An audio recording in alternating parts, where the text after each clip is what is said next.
Welcome to this journey of one of the most disturbing cases in recorded history of Austin, Texas. Before we begin, I invite you to leave a comment about where you're watching from and the exact time you heard this story. We're interested in knowing where and at what times of day or night these documented accounts arrive. The year was 1869, and Austin was still recovering from the aftermath of the Civil War. The expanding frontier town had begun to establish itself as a center of commerce, with dusty streets lined by wooden storefronts and saloons that never seemed to close. But on the outskirts of this burgeoning settlement, at the end of a winding dirt road that led away from the Colorado River, stood a peculiar establishment that locals referred to only in hushed tones. Adelaide Blackwood's mortuary services operated from a two-story clapboard house, painted a shade of burgundy so dark it appeared almost black in certain lights. Most respectable businesses in town displayed their proprietors' names proudly on painted signs, but Mrs. Blackwood's establishment bore only a simple wooden placard, "Final arrangements, hourly rates available." It was this unusual business model that first drew attention from the county recorder, Thomas Whitfield, whose meticulous notes from April 1869 documented a pattern of complaints from local residents. Concerns have been raised regarding the proprietress of the mortuary at the eastern edge of town, Whitfield wrote in his official ledger, now preserved in the Austin Historical Society archives. Several citizens have expressed discomfort at the establishment's peculiar pricing structure, which seems to imply temporary rather than permanent interment.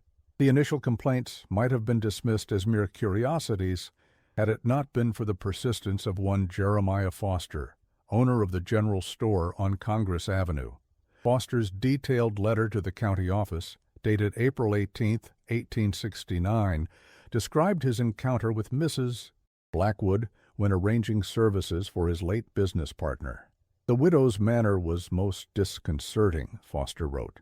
"When I inquired about costs for a standard burial, she seemed almost disappointed, guiding the conversation repeatedly toward what she termed extended arrangements. When pressed on the meaning of this service, she spoke of preservation methods that would allow for continued visitation privileges at an hourly rate that could be maintained indefinitely. When I expressed shock at such a concept, she merely smiled behind her veil and said, 'You would be surprised, Mr. Foster, how many prefer comfort to closure.' What began as bureaucratic curiosity would eventually uncover one of the most disturbing cases in Texas history, one that would challenge the very definition of death itself, and reveal how the desperation of grief can transform ordinary people into unknowing participants in something truly monstrous. Adelaide Blackwood arrived in Austin sometime in late 1866, though no official record of her arrival exists in the town registries.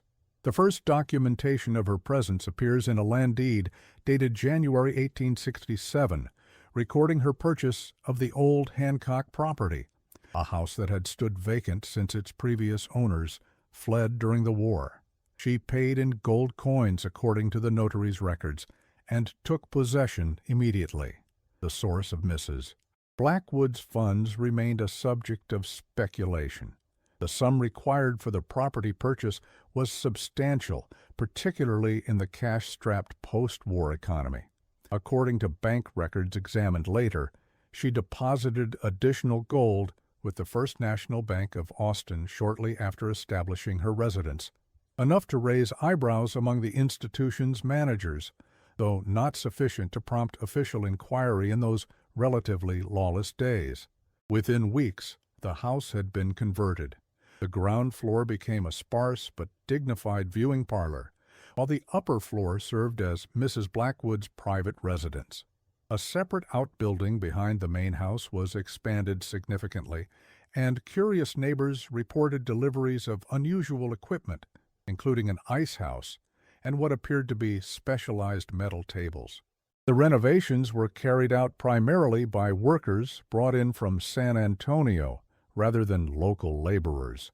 This unusual choice was noted in the journal of Edwin Lambert, a carpenter who observed the construction with professional interest. "The men work only at night," he recorded, "and depart before first light.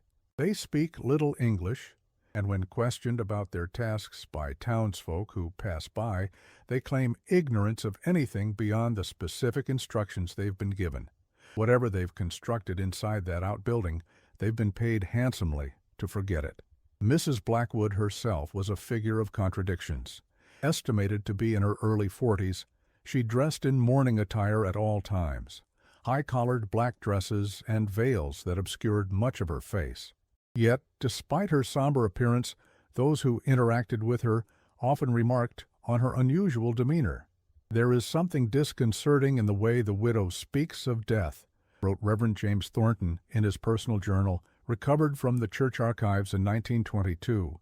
She discusses it with neither the reverence of the faithful nor the clinical detachment of a medical professional, but rather with what I can only describe as the keen interest of a collector discussing prized possessions. The Reverend's discomfort increased following a chance encounter with Mrs. Blackwood at the town's only apothecary. "I observed her purchasing quantities of chemicals I recognized from my time as a field chaplain during the war," he noted. "Arsenic compounds and formaldehyde solutions in amounts that seemed excessive for standard embalming procedures. When she noticed my attention, she explained that the frontier environment necessitated more thorough preservation methods. There was an enthusiasm in her tone that I found deeply troubling. Despite these misgivings, Adelaide's business quickly established itself as an alternative to the town's only other funeral home, which was operated by the stern and considerably more expensive Mr. Holloway. Adelaide's prices were notably lower for standard services, making her services accessible to those of modest means, with one peculiar exception. For those selecting her basic funerary package, the fee was standard and final. But for those who chose her premium accommodations, as she called them, the pricing structure shifted to an hourly rate that could be extended indefinitely. An advertisement that appeared in the Austin Daily Statesman in March of 1867 offers insight into how she presented these services. Blackwood Mortuary offers dignified arrangements for loved ones at rates accessible to all grieving families. Standard services include preparation, viewing, and interment. For those requiring additional time for the acceptance of loss, our premium preservation services allow for extended visitation periods at modest hourly rates. Discretion assured. According to ledgers later recovered from her office, by the summer of 1868, Adelaide had nearly 20 extended clients, deceased individuals whose families continued to pay weekly or monthly fees for what she described as specialized preservative care. These clients came from surprisingly diverse backgrounds, not merely the wealthy, as one might expect, but individuals from various social strata whose families had, for reasons of their own, chosen to delay. Final interment. One such client was Elizabeth Winters, wife of a local banker, whose body had remained in Adelaide's care for over 14 months. According to entries in Adelaide's business journal, Mr. Winters visited every Sunday afternoon, spending precisely 2 hours with his wife's remains before departing. His payments were made quarterly in advance, with notations indicating he had prepaid through December 1869. Another case involved a man identified only as Mr. Ars P. in the records, likely Jerome Patterson, a cattle baron whose brother had died in a riding accident in September 1867. The ledger showed regular monthly payments with a curious notation. Client requests formal attire changes seasonally. Spring suit delivered April 9th. Most puzzling was the case of Subject R, whose account showed payments made by 3 different individuals, each apparently unaware of the other's arrangements. Adelaide's notes indicated specific visitation days assigned to each payee, with careful scheduling to ensure they never encountered one another. It was the drought of 1869 that first began to unravel the carefully constructed facade of Adelaide Blackwood's business. The summer had been merciless, with temperatures soaring and the Colorado River receding to reveal cracked mud banks. Water became a precious commodity, and every business in town was forced to reduce its usage. The municipal water records for Austin, partially destroyed in the courthouse fire of 1881 but reconstructed through various secondary sources, tell a revealing story. Throughout June and July of 1869, when most establishments saw their allocations reduced by half, Adelaide's mortuary maintained consistent consumption levels. By early August, as the drought intensified and water rationing became more severe, the discrepancy was impossible to ignore. According to the Water Commissioner's records, the mortuary's consumption actually increased during this period. When questioned about this anomaly by Commissioner Bradford on August 10th, Adelaide explained that proper preservation required additional resources during extreme heat. The explanation was accepted, if somewhat reluctantly, and might have been the end of the matter had it not been for Elijah Monroe. Monroe was a cattle driver who spent most of his time on the trail between Austin and San Antonio, a rugged man known for his straightforward manner and fierce loyalty to family. His younger brother, Samuel, had been killed in a barroom altercation in February of 1869, and having no other family, Elijah had entrusted the remains to Adelaide Blackwood's care. Unable to afford a proper burial plot in the town cemetery, but unwilling to see his brother interred in a pauper's grave, Elijah had agreed to Adelaide's hourly arrangement, sending money whenever his cattle drives brought in sufficient funds. The arrangement might have continued indefinitely had Monroe not overheard a conversation while delivering cattle to a buyer in San Antonio. As documented in his subsequent statement to authorities, Monroe was taking his evening meal at a tavern when he overheard two men discussing preservation techniques. One, who identified himself as a former medical assistant during the war, expressed skepticism about long-term preservation methods. Even with the latest chemical innovations, the man reportedly stated, no body could remain in viewable condition beyond 3 or 4 months, regardless of the skill of the embalmer. Anyone claiming otherwise is either ignorant or deliberately deceiving their clients. This casual statement struck Monroe with the force of revelation. His brother had been in Adelaide's care for nearly 6 months. Yet, in their correspondence, she had continued to assure him that Samuel remained in excellent condition, thanks to her specialized techniques.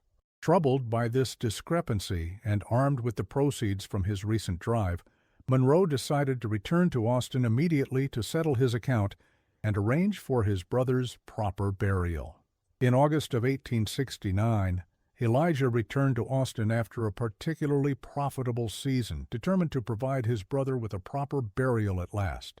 What he discovered instead would be recorded in a sworn statement to Sheriff William Barrett, a statement so disturbing that the official initially dismissed it as the ravings of a man driven mad by heat and grief.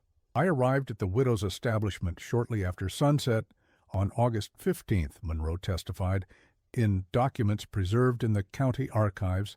Having come directly from the trail, I was still in my work attire and likely presented an unkempt appearance. Mrs. Blackwood received me in her parlor with obvious surprise, claiming she had not expected my return for several more weeks based on my usual schedule. According to Monroe's account, when he explained his intention to arrange for his brother's burial, Adelaide became noticeably agitated, though she maintained a professional demeanor. She seemed startled by my arrival and attempted to dissuade me from viewing my brother, claiming the intense heat had accelerated decomposition despite her best efforts. When I insisted, as was my right having paid for his care these many months, she reluctantly led me to the outbuilding behind the main house. What Monroe described next was a scene that defied explanation. The outbuilding had been converted into what he called a perverse display. Rather than finding his brother properly laid out in a coffin as expected, he discovered something far more disturbing. There were perhaps a dozen coffins arranged in the room, Monroe stated, but they were not sealed as one would expect. Each had been modified with hinged lids and, God help me, viewing windows of glass near where the face would rest. They were arranged in a semicircle, like seats in a theater, all facing toward the center of the room where an ornate chair had been placed. The detailed description Monroe provided suggests an environment carefully designed for extended viewing rather than preparation for burial. The room was well illuminated with oil lamps fixed to the walls, their light diffused through red glass coverings that cast a warm glow over the space. The air was heavy with the scent of chemicals, underlying notes of what Monroe described as sweet decay, despite the apparent cleanliness of the facility. According to Monroe, his brother's preserved body was indeed present, though not in a state of repose. Instead, the corpse had been positioned in an unnatural, seated posture, propped up by an elaborate framework of wires and braces that was only visible upon close inspection. More disturbing still were the other residents of the room, all similarly arranged, all in various states of preservation, all facing the central chair as though participating in some macabre gathering. Some looked as though they had been deceased for years, Monroe reported, yet there was an unnatural suppleness to their appearance. Their skin had a waxy quality, and their positioning suggested they had been arranged for some ghastly audience. One elderly gentleman had been positioned with a book in his hands, as though reading. A woman of perhaps 30 years had been arranged with her hands folded in her lap, her head tilted slightly, as if listening to conversation. My brother Samuel had been placed with his right arm extended, a glass fixed permanently to his hand in a grotesque toast. Monroe's account described his shock and horror upon this discovery, followed by a confrontation with Adelaide. When questioned about the purpose of such arrangements, she allegedly replied with unsettling candor, "Some families find traditional viewings insufficient. They prefer environments that recall life rather than emphasize death. I merely provide what they require, the comfort of familiar social settings." According to Monroe, Adelaide then attempted to usher him from the building, suggesting they discuss more appropriate arrangements for his brother in her office. It was at this point that Monroe, overcome by the grotesque scene, fled the property entirely and made his way directly to the sheriff's office. Sheriff Barrett, still skeptical of such an outlandish tale, agreed to accompany Monroe back to Adelaide's establishment the following morning. His initial reluctance is understandable. Monroe's appearance and agitated state would have made his account seem questionable, and Adelaide had established herself as a respectable, if somewhat unconventional, business owner in the community. Barrett's personal journal, discovered among his effects after his death in 1889 and subsequently donated to the state archives, provides additional context for his response. "I have known the widow Blackwood for nearly 3 years and have found her to be eccentric but professional in all dealings. While her business practices may seem unusual to some, I have heard no complaints from her clients. Indeed, several prominent citizens continue to patronize her establishment despite the availability of more conventional options. Still, Monroe's distress seems genuine, and his accusations are of sufficient gravity to warrant investigation." But by the time they arrived at the mortuary the following morning, Adelaide Blackwood was gone. The main house appeared undisturbed, with the viewing parlor still set up for business. The ledgers and account books remained in the office, but the outbuilding had been completely emptied. No coffins, no bodies, no evidence of the scene Monroe had described. The sheriff's official report, filed on August 17, 1869, noted, "Premises appear to be in order with no signs of hasty departure from the main residence." The outbuilding, described by witness Monroe as containing deceased individuals in unusual arrangements, was found completely empty. Floor shows signs of heavy objects having been recently moved. No evidence of human remains or coffins on the property. Had it not been for what they discovered beneath the floorboards, the entire matter might have been dismissed. But when Barrett noticed a peculiar staining on the wooden floor and opted to investigate further, what they found confirmed the most disturbing aspects of Monroe's account. The space beneath the elevated floor of the outbuilding had been excavated to create a shallow chamber, accessed via a trapdoor cleverly concealed beneath a rug. Inside this chamber were dozens of glass bottles of varying sizes, each carefully labeled and filled with clear or amber liquids. Later analysis by a physician from San Antonio would identify these as an assortment of chemical preservatives, some common to mortuary practice, and others of a more experimental nature. Dr. Jonathan Harker, who conducted the analysis at Sheriff Barrett's request, provided a detailed report on September 2, 1869. Among the standard embalming compounds were several solutions of my own unfamiliarity, including a mixture of arsenic and mercury compounds suspended in an alcohol base. Most concerning was a formula labeled articulation fluid, which appears designed not to preserve tissue, but to maintain flexibility in joints long after death, a purpose I cannot fathom within the bounds of legitimate mortuary science. More telling were the detailed notebooks found alongside these chemicals. Written in Adelaide's precise handwriting, they documented years of experimentation with preservation techniques. The earliest entries dated back to 1861, suggesting she had begun her work during the early years of the Civil War, when bodies were plentiful and oversight minimal. One particularly disturbing entry from June 1863 read, Day 37. Subject B maintains remarkable flexibility and color. The arterial solution appears to be preventing the typical hardening of muscular tissue. Still struggling with the eyes, considering glass replacements if current method fails. Major S. has expressed interest in viewing his brother again next month, which will require additional application of the mercury compound to the facial features. Another entry from October 1865 noted, the combination of internal preservation and external wax application creates the most convincing appearance. From a distance of 3 feet, even in good light, subject E appears merely asleep. Mrs. G was most gratified by the result and has requested monthly visitation rights. Have adjusted fee structure accordingly. The notebooks revealed an obsession with preservation that went far beyond professional interest. Adelaide wasn't simply preparing bodies for burial. She was attempting to create something that existed in the liminal space between death and lifelike appearance. More disturbing still were entries that referred to viewing sessions and special clients who paid premium rates for private access to her collection.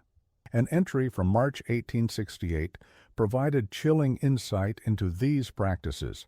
Judge S. requested another evening with his wife, have positioned her in the conversation arrangement, with additional supports to maintain proper posture. He brought their favorite tea service and spent 3 hours conversing with her. His gratitude was expressed in both words and generous compensation. The final entry, dated the day before Monroe's visit, read simply, preparations for relocation must be accelerated. The Monroe subject's brother has returned to town. If he insists on closure, the entire collection may be compromised. Denver contact confirms arrangements for new premises. 6 weeks should be sufficient to establish operations if departure is required. As word of the discovery spread through Austin, other disturbing accounts began to emerge. Several residents near Adelaide's property reported unusual activities that had previously seemed merely eccentric, but now took on sinister implications. Martha Jenkins, whose kitchen window faced Adelaide's outbuilding, provided a written statement describing what she called gathering events that occurred roughly once per month. Carriages would arrive after midnight, she wrote in testimony, preserved in the sheriff's files, always with the lanterns extinguished as they approached the property. Well-dressed men, and occasionally women, would enter the outbuilding through a side door. They would remain for several hours, sometimes until just before dawn. I thought perhaps they were family members paying respects at odd hours due to grief or work schedules. Now I fear something far more unwholesome was taking place. Jenkins further noted that on several occasions she observed Adelaide escorting guests individually to the outbuilding, always carrying what appeared to be refreshments on a silver tray. They entered empty-handed, but sometimes departed carrying small parcels wrapped in dark cloth.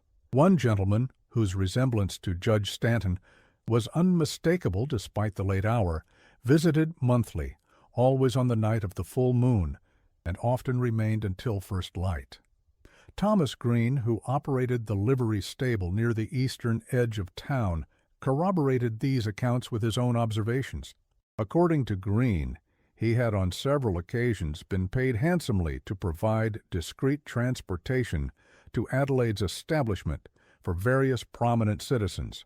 They never spoke of their business there, he stated, and paid triple the standard rate on condition that I forget both their faces and their destination as soon as the journey ended. Sheriff Barrett's investigation expanded to include interviews with former clients of Adelaide's services. Many expressed shock and horror at the implications, having believed their loved ones were simply being maintained in a specially preserved state while permanent arrangements were finalized. But others were notably evasive, particularly those of higher social standing in Austin society. Judge William Stanton, whose wife had reportedly perished in a house fire in early 1867 and had been under Adelaide's care for nearly 18 months, abruptly ended his interview when pressed about why he had continued paying for preservation rather than proceeding with burial. Some matters between a man and his departed are not subject to public scrutiny, he was reported to have said before ordering the sheriff from his home. Subsequent attempts to resume the interview were rebuffed by the judge's staff, who claimed he had departed on urgent business to Washington and would be unavailable indefinitely. Similarly, Mrs. Eleanor Prescott, widow of a prominent banker, denied any knowledge of unusual services despite financial records indicating monthly payments to Adelaide's establishment for over a year following her husband's death. When confronted with these records, Mrs. Prescott claimed they represented installment payments for a standard burial. Her agitation was noted by the interviewing deputy, who reported she clutched her handkerchief so tightly her knuckles whitened and refused to meet my gaze throughout our conversation. The investigation might have continued further had it not been for the fire. 3 days after the initial discovery, in the early hours of the morning, flames engulfed both the main house and outbuilding of Adelaide's property. By the time the volunteer fire brigade arrived, the structures had been reduced to smoldering ruins. Any remaining evidence of Adelaide's activities was destroyed in the blaze. The official report filed by Fire Chief Walter Gregory indicated the likely cause as careless disposal of lamp oil, though he noted that the rapid spread of the fire suggested accelerants may have been used. No human remains were found in the ashes, supporting the theory that Adelaide had fled before Monroe's return visit with the sheriff. Gregory's personal correspondence with a colleague in San Antonio, discovered decades later, suggests he may have had suspicions that were not included in his official report. The spread pattern was unlike anything I've witnessed in 20 years of fighting fires. The flames consumed both structures almost simultaneously, despite the 30-yard separation between them. I suspect deliberate action, though whether by the widow herself or by someone wishing to eliminate evidence of her activities, I cannot say with certainty. For several months, the story of the widow and her macabre business was the primary topic of conversation throughout Austin and the surrounding settlements. Rumors spread of sightings as far away as New Orleans and St. Louis, though none were ever confirmed. Then, as is often the case with such matters, public interest gradually waned as new scandals and concerns took precedence. But for those who had been directly involved, the case remained an open wound. Elijah Monroe, having never recovered his brother's remains for proper burial, reportedly spent years tracking rumors of Adelaide's whereabouts. According to correspondence found among his possessions after his death in 1884, he believed he had traced her to a small town in Colorado, where a woman matching her description had established a health spa specializing in rejuvenative treatments. His final letter, addressed to Sheriff Barrett but apparently never sent, expressed his frustration. "I have found her. I am certain of it, though she now calls herself Dr. Augusta Black, and has abandoned the widow's weeds for more fashionable attire. Her establishment caters to wealthy invalids seeking restoration, but locals whisper of strange deliveries at night, and rooms that guests enter but are never seen to leave. I lack the authority to investigate further, but I implore you as an officer of the law to pursue this matter. My brother deserves justice, as do all those whose rest was disturbed by her perverse practices. Sheriff Barrett, too, remained haunted by the case. His personal journals, donated to the Texas State Archives in 1903, contain numerous entries referencing the Blackwood affair, including speculation about who her special clients might have been and what exactly transpired during those nighttime gatherings. I am increasingly convinced, he wrote in 1871, that certain prominent citizens of Austin were not merely clients, but active participants in whatever unwholesome activities occurred on that property.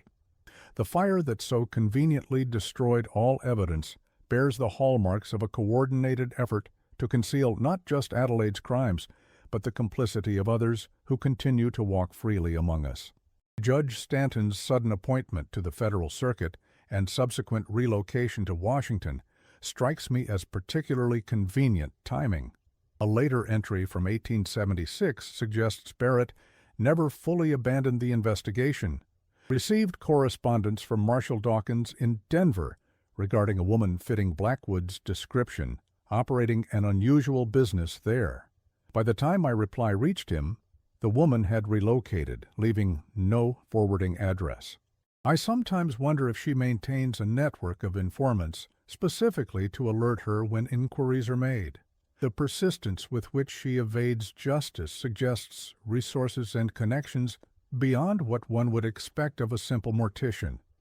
Perhaps most disturbing was a package received by the Austin Chronicle in 1875, postmarked from San Francisco but with no return address. It contained a single page torn from what appeared to be one of Adelaide's notebooks, along with a daguerreotype photograph. The notebook page contained a formula for a chemical solution described as ideal for maintaining flexibility of facial muscles while preventing decay. The photograph showed a woman presumed to be Adelaide Blackwood standing beside an ornate chair in which sat a deceased man in formal attire, positioned as though he were merely resting rather than deceased. Written on the back of the photograph was a message: "The art continues. Some patrons understand the true value of preservation."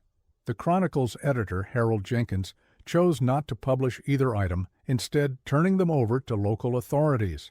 His private correspondence with the sheriff, preserved in Barrett's personal files, explains this decision. While the public's fascination with the macabre might make this a sensational story, I cannot in good conscience contribute to what appears to be this woman's desire for recognition. There is something taunting in her message that suggests she derives satisfaction from knowing her activities remain the subject of discussion. Better to deny her this pleasure and allow the matter to fade from public memory. By then, however, the case had officially been closed, the perpetrator presumed to have fled beyond jurisdiction, and no further official action was taken. Barrett's request to the federal marshals for assistance in a multi-state investigation was denied due to lack of sufficient evidence of federal crimes, the destruction by fire having eliminated most physical proof of wrongdoing. The property where Adelaide's mortuary once stood remained vacant for decades, with various attempts to develop it plagued by financial setbacks or unexpected structural issues. Local superstition held that the land itself had been tainted by what had occurred there, though more pragmatic observers noted that the soil had likely been contaminated by the chemicals spilled during both Adelaide's work and the subsequent fire. Sarah Thornton, whose father purchased the land in 1883 with intentions of building a home, later recounted the strange occurrences that prevented construction. Workers would refuse to return after their first day, claiming they heard whispering voices when alone on the property. Tools would disappear overnight, only to be found arranged in peculiar patterns the following morning. When the foreman discovered an old shoe buried beneath the foundation stone, a shoe that appeared new, yet was of a style decades out of fashion, my father abandoned the project entirely. In 1922, as part of Austin's expansion, the area was finally cleared for development of a commercial district. During excavation, workers uncovered a sealed metal container buried several feet below where the outbuilding had stood. Inside was a leather-bound journal, its pages largely intact despite the intervening years. The journal, now housed in the restricted collection of the University of Texas Archives, appears to be Adelaide Blackwood's personal diary rather than her professional notebooks. Its contents shed disturbing light on her motivations and the origins of her obsession with the preservation of the dead. According to these writings, Adelaide had been married to a physician named Dr. Edward Blackwood, who served with Confederate forces during the Civil War.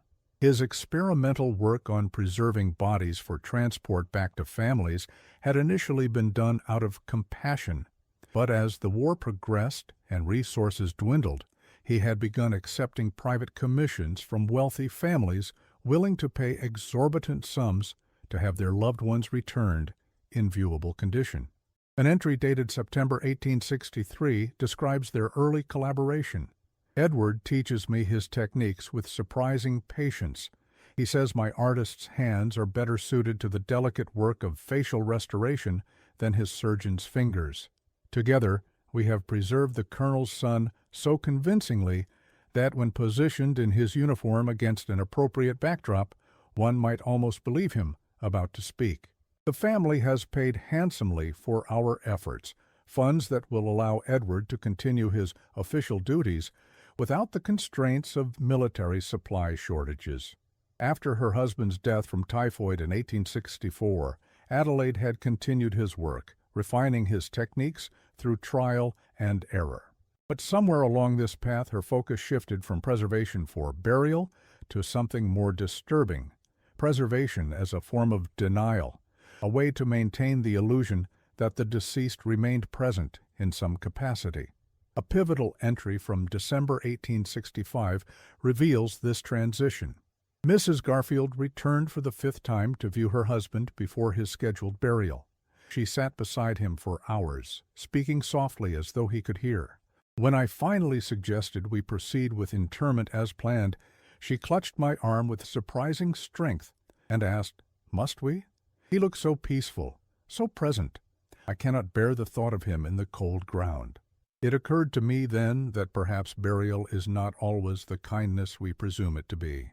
Perhaps for some, the comfort of continued presence outweighs the theological imperative for interment. Subsequent entries document her developing business model as Adelaide came to understand the market potential for her specialized services. "They are willing to pay any price," she wrote in one entry, dated 1867, "not for burial preparations, but for the comfort of visitation without the finality of interment.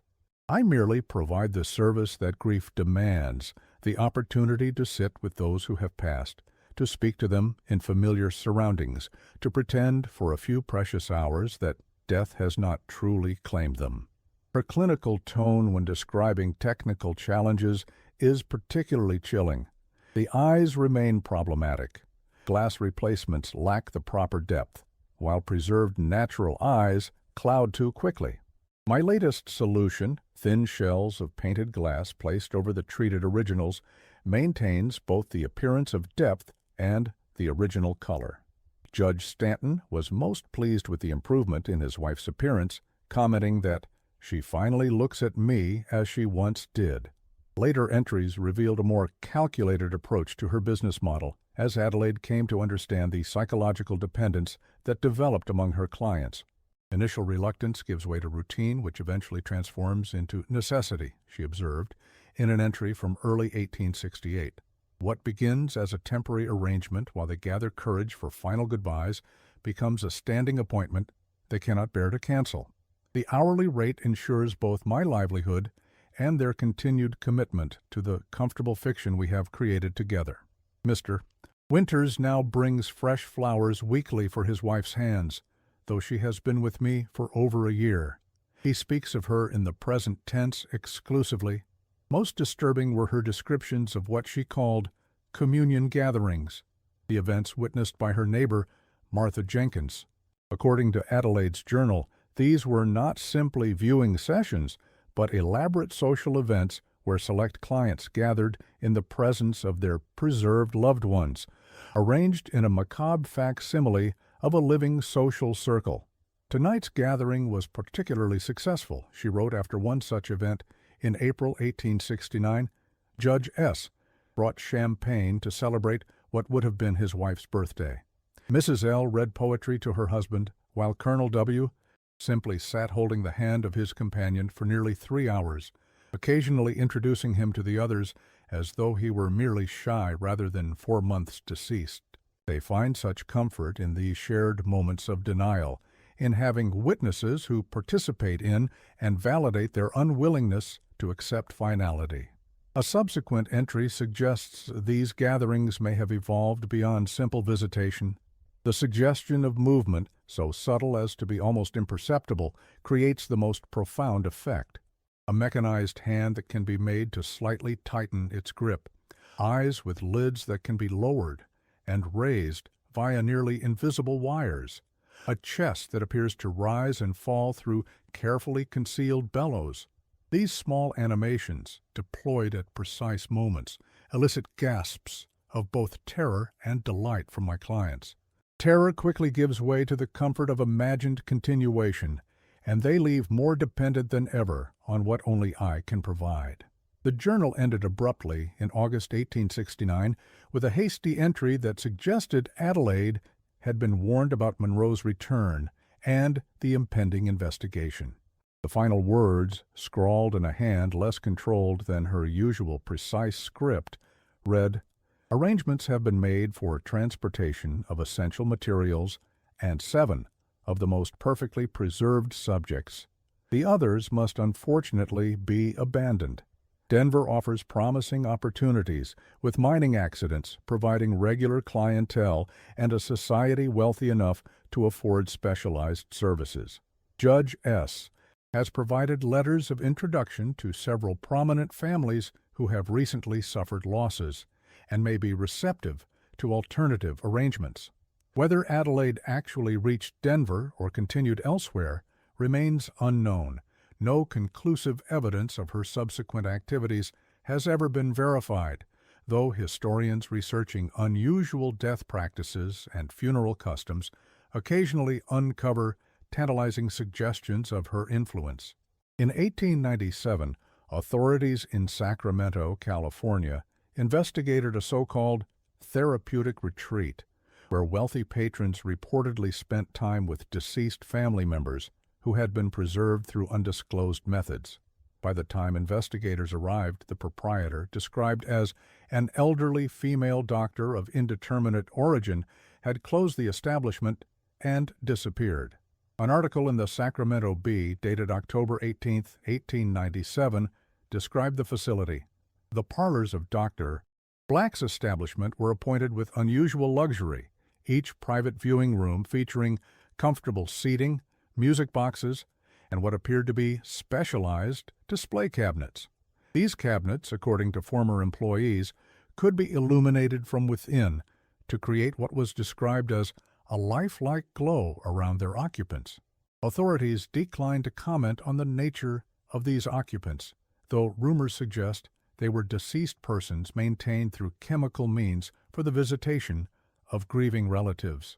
In 1905, a mortician in Philadelphia was found to have been offering extended viewings for premium clients, using preservation techniques that allowed bodies to remain remarkably lifelike for months or even years. When questioned about the origin of these techniques, he claimed to have purchased the formulas from a distinguished widow, formerly of the Western Territories, who had refined the science of preservation beyond all current understanding. The Philadelphia Inquirer reported on the case on March 5, 1905. Mr. Danvers's establishment catered exclusively to the city's elite, operating under such secrecy that many were unaware of its existence despite its central location. Clients accessed the viewing rooms through a private entrance in an adjoining building, ensuring their visits remained unobserved. According to documents seized during the investigation, some deceased had been maintained in viewable condition for upwards of 3 years, with family members continuing to visit on anniversaries and holidays. Perhaps most intriguing was the discovery made during renovations of a former sanitarium outside Denver in 1931. Hidden behind a false wall in the basement were the remains of a specialized laboratory containing equipment consistent with advanced embalming techniques of the late 19th century.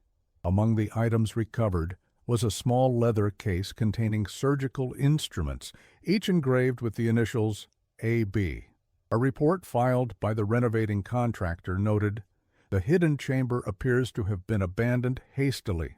Glass bottles containing unidentified chemicals remained on shelves, their contents long since evaporated. A ledger found in a desk drawer contained entries dating from 1870 to 1872, recording payments from various individuals for services described only as maintenance.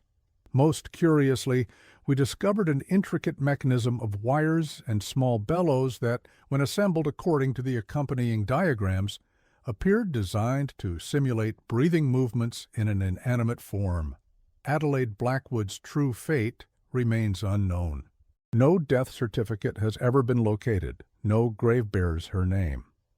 Given her expertise in preservation and presentation, some have speculated that she may have altered her appearance and identity multiple times, continuing her work under different names in different locations until advanced age or death finally ended her macabre career. What is certain is that her brief time in Austin left an indelible mark on the community's history and on those directly affected by her unusual business practices. The families who entrusted their loved ones to her care were left without closure, never knowing the ultimate disposition of the remains. Those who participated in her communion gatherings took their secrets to their graves, their reputations preserved even as they denied proper preservation to those they claimed to honor. In the decades that followed, as embalming techniques became standardized and funeral practices more regulated, the story of the widow who sold coffins by the hour faded into local legend, occasionally revived in whispered conversations or scholarly articles on the darker aspects of mourning customs in the American West. Dr. Margaret Thornton, whose dissertation on 19th century mortuary practices, University of Texas, 1955, included a chapter on Adelaide Blackwood, offered this assessment. While her methods were undoubtedly unethical by both contemporary and modern standards, Blackwood identified and exploited a psychological need that the funeral industry of her time failed to address: the desire for a transitional period between death and final disposition, during which the bereaved could adjust gradually to their loss. Modern funeral practices, with their emphasis on immediate disposition and abbreviated viewing periods, might benefit from recognizing this need, though certainly not through the extreme measures Blackwood employed. The land where Adelaide's establishment once stood has changed dramatically over the intervening years. Today it is occupied by modern office buildings, their occupants likely unaware of what once transpired on that soil. But occasionally, usually during renovations or infrastructure work, something is unearthed: a small glass bottle with traces of unusual chemicals, a piece of specialized equipment with no obvious modern purpose, once even a metal nameplate that might have been affixed to a coffin, though the name had been worn away to illegibility. Each such discovery briefly revives interest in the case, prompting new generations to explore the archived materials and speculate on the true nature and extent of Adelaide's activities. Historians debate whether she should be viewed as merely an unscrupulous business owner exploiting the grief of vulnerable clients, or as something more sinister, a manipulator who created and maintained a disturbing form of emotional dependency for her own profit and perhaps pleasure. A note found among Judge Stanton's personal papers after his death in Washington in 1882, never published but preserved in his family's private collection, suggests the profound psychological impact of Adelaide's services. I know what we did was unnatural, perhaps even blasphemous. Yet in those moments, seated in that circle, with Elizabeth appearing so peaceful before me, her face illuminated by soft lamplight, I found the only peace I have known since the fire took her. Mrs. Blackwood understood what others could not, that some wounds are too profound for time alone to heal, that some goodbyes are too unbearable to be spoken. I do not expect forgiveness either from God or from society, but neither do I regret those nights spent in the company of shadows. They preserved my sanity when grief might otherwise have claimed it entirely.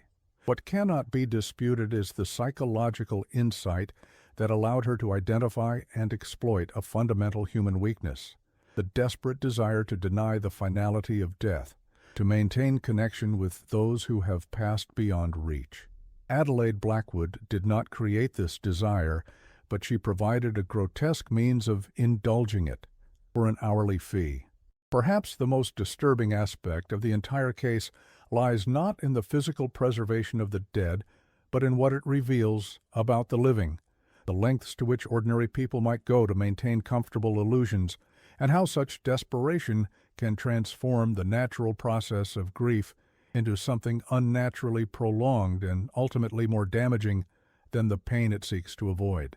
When the Austin Historical Society mounted a small exhibition on unusual local businesses in 1976, a single page from Adelaide's journal was displayed behind glass. The selected entry, dated April 1868, perhaps best encapsulates the disturbing philosophy that underpinned her enterprise. They come to me broken by loss, seeking something conventional mourning cannot provide. I offer them not just preservation of the physical form, but preservation of the moment before acceptance, that precious interval where denial still feels like truth.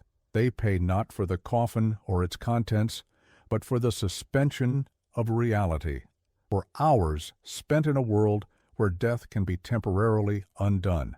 Is this deception? Perhaps. But if deception brings comfort where truth brings only pain, is the deceiver truly at fault, or merely providing a service for which there is genuine, desperate need? Even now, after more than a century and a half, the questions remain. How many participated in those midnight gatherings? What became of the 7 most perfectly preserved subjects Adelaide transported when she fled? And, perhaps most unsettling, did her techniques and philosophy find new practitioners who continue her work in forms adapted to modern sensibilities? In 1956, a small funeral home in Nevada was investigated after clients reported that deceased relatives appeared unusually lifelike during extended private viewings that sometimes continued for months after death. The proprietor, when questioned, claimed only to be using traditional methods learned from his grandmother, who had been trained in the mortuary arts during the previous century. The investigation was eventually abandoned due to lack of evidence of any legal violation, as existing funeral regulations at that time focused primarily on sanitation rather than duration of preservation. In the digital age, some have suggested that Adelaide's approach has found new expression in technologies that preserve the voices, images, and even interactive simulations of the deceased, allowing for a form of visitation that she could only have dreamed of. Virtual reality environments where users can spend time with digital recreations of lost loved ones offer a modern parallel to her carefully arranged viewing room, without the physical preservation that made her practices so disturbing. Dr. Eleanor Richards, a thanatologist specializing in historical grief practices, offered this observation in a 2019 journal article. Adelaide Blackwood represents an extreme response to a universal human dilemma, our struggle to accept the absolute severance that death represents. While her methods were grotesque by any standard, the psychological need she identified remains relevant. Today's funeral practices, which often rush the bereaved through standardized rituals on a tight schedule, might benefit from reconsidering the importance of transition periods in the grief process, creating ethical spaces where the reality of loss can be absorbed gradually rather than all at once. Some questions are perhaps better left unanswered, some doors better left closed. But in the archives and memories of Austin, the shadow of Adelaide Blackwood, the widow who sold coffins by the hour, continues to lurk at the edges of history, a reminder of how thin the boundary can be between mourning and obsession, between honoring the dead and refusing to let them rest.